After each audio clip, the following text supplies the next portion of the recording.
전 세계를 울린 천사의 목소리. 하지만 그녀의 마지막은 기괴한 공포영화 그 자체였습니다. 1983년 2월 32살의 월드스타 카렌 카펜터가 사망한 채 발견됩니다. 현장은 참혹했죠. 그녀는 실오라기 하나 걸치지 않은 완전한 나체로 거울 앞에 쓰러져 있었습니다. 숨이 끊어지는 그 순간까지도 앙상한 뼈만 남은 자신의 몸을 거울로 확인하며 안도하려 했던 광기 어린 집착이었습니다. 당시 그녀의 몸무게는 고작 32kg. 성인 여성이라고는 믿기지 않는 이 숫자를 만들기 위해 그녀는 매일 아침 90알의 변비약을 한꺼번에 집어삼켰고 자신의 손가락을 목구멍 깊숙이 찔러 넣어 위에까지 쏟아냈습니다. 그녀는 사고로 죽은 게 아닙니다. 스스로를 가장 잔인한 방식으로 굶겨 죽인 거죠. 대체 무엇이 그토록 아름다웠던 그녀를 살아있는 시체로 만든 걸까요? 정관수술 사실을 숨기고 접근한 소름 돋는 사기꾼 남편의 정체. 천사를 지옥으로 몰아넣은 그날의 진실을 바로 지금 파헤쳐 보겠습니다. 좋아요와 구독 부탁드려요. 카펜터스 남매가 처음 결성된 건 어두운 지하실이었습니다. 클래식과 피아노에 미친 오빠 리처드, 그리고 오빠를 따라 음악을 시작한 10대 소녀 카렌. 그런데 아름다운 목소리의 소유자 카렌이 잡은 건 마이크가 아니라 드럼 스틱이었습니다. 사실 카렌은 타고난 박자를 가진 드럼 신동이었죠. 그녀의 실력은 정말 어마어마했습니다. 현대음악 평론가들이 지금도 역대 최고 여성 드러머 중 한 명으로 그녀를 꼽죠. 그녀는 복잡한 재즈 리듬을 연주하며 동시에 그 감미로운 보컬을 뿜어내는 괴물 같은 천재였습니다.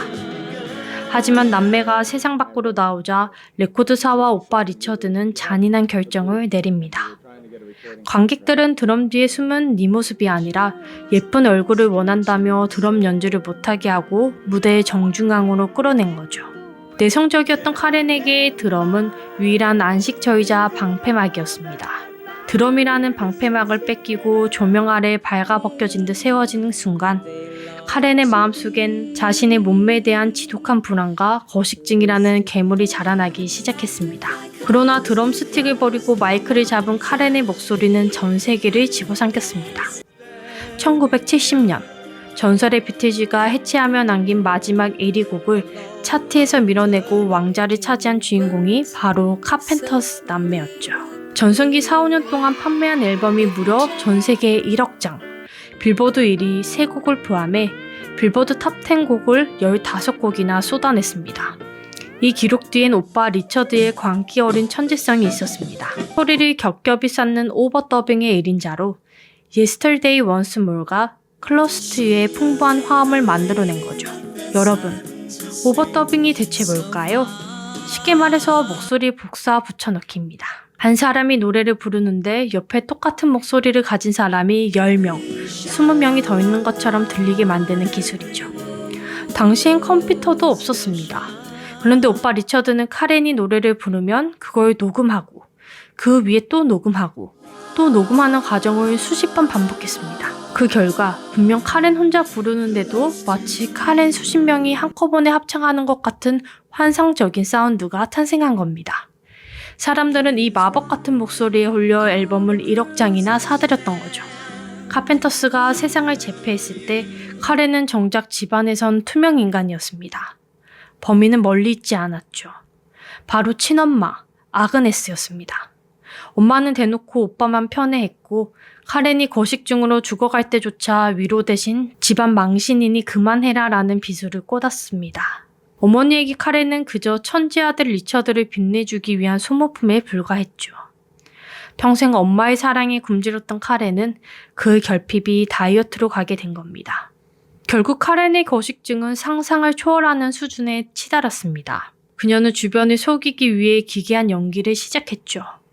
식사 자리에선 음식을 아주 잘게 썰어 접시 여기저기에 흩어놓으며 마치 많이 먹은 것처럼 남들 눈을 속였죠. 주변에서 병원에 가자고 강요하면 몸무게를 잴 때 옷 속에 모래 주머니를 차서 정상 체중인 것처럼 몸무게를 속였습니다. 매일 아침 변비약 90알을 삼키고 구토 유저제를 들이키며 그녀는 뼈만 남은 자신의 몸을 보며 안도했습니다.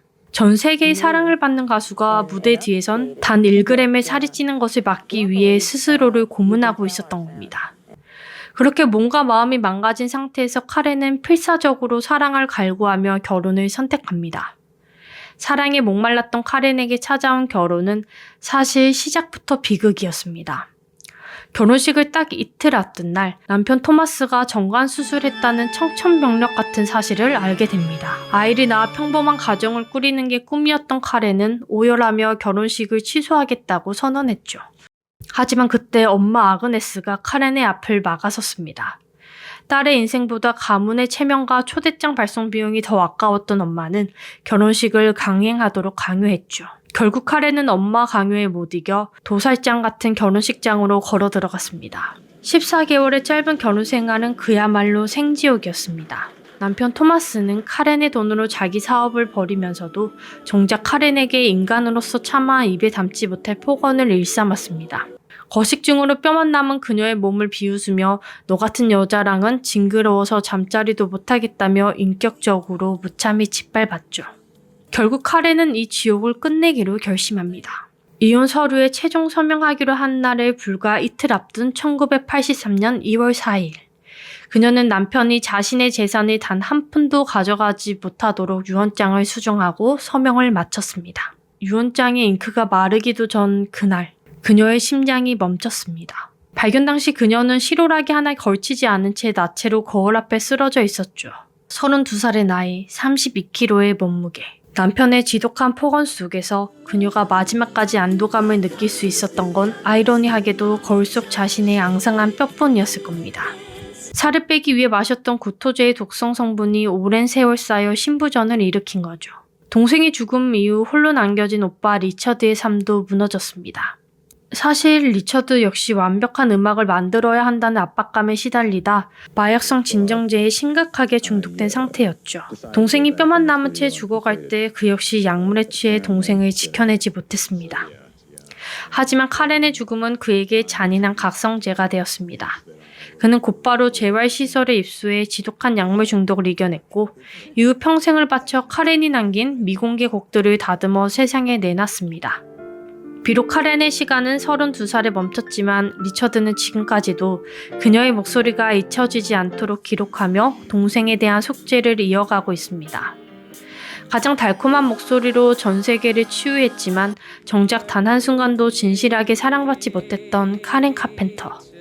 어쩌면 그녀가 죽는 순간까지 거울 앞에서 확인하고 싶었던 건 앙상한 뼈가 아니라 누구에게라도 사랑받고 싶었던 자기 자신이 아니었을까요? 가장 눈부신 조명 아래 가장 어두운 지옥을 살았던 그녀. 오늘은 여러분들 귓가에 맴도는 그녀의 목소리는 어떤 의미로 다가오시나요? 지금까지 피플 인사이드 365였습니다.